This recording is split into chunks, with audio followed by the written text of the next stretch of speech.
There were watch parties, as you know, all over the Bay Area, from where we showed you a moment ago out at Pier 39 in San Francisco and down to San Jose. And among the people who were watching in a place where they have been watching all month, San Pedro Square, John Ramos was down there today.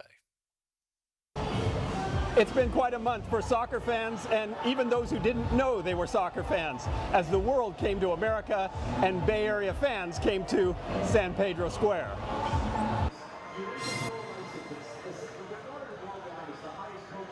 When it was known that World Cup soccer was coming to the Bay Area, San Jose had an idea: offer a place to go for those people who could not afford a ticket to the games, which German fan Bernd Otto says was just about everybody.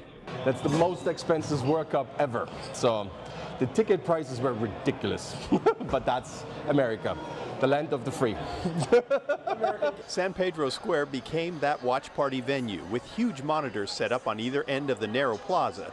20,000 people packed in to see the U.S. and Mexico find unexpected success. It's been incredible around here. I mean, the energy in San Pedro Square, especially for the Mexico and South America games, has been unmatched. I've never seen anything like it in my life in San Jose.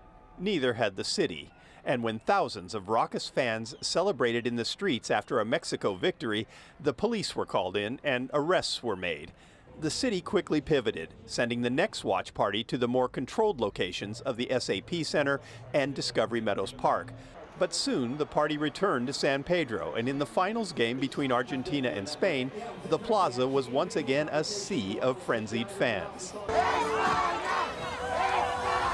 The most fun is just the crew, the people, everybody's screaming and yelling, and that's what I love to come to watch the games. It's honestly something I never really realized with sports. It's just like how much the in-person joy really hits. It's something America has learned as well, that the true excitement of the beautiful game comes much more from the passion of the fans than from what's going on the field. My dad, who was never a soccer fan, is super interested in following all the games now, and he's 77, so it's never too late to spark interest. But a woman named Emmy from Oakland had a slightly different take. She couldn't even get into the viewing area, but showed up anyway, just because of the way this tournament made her feel as an American.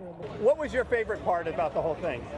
How people were excited to visit, and I've seen social media going crazy about how all these people came from all the other countries and how much they love the U.S. Seeing Norway doing the row thing, how Scotland went to Boston and became part of Boston. So that was just what made me happy. It's been a magical journey, with the World Cup being embraced by a country that doesn't really like soccer very much. At least for now, that's changed.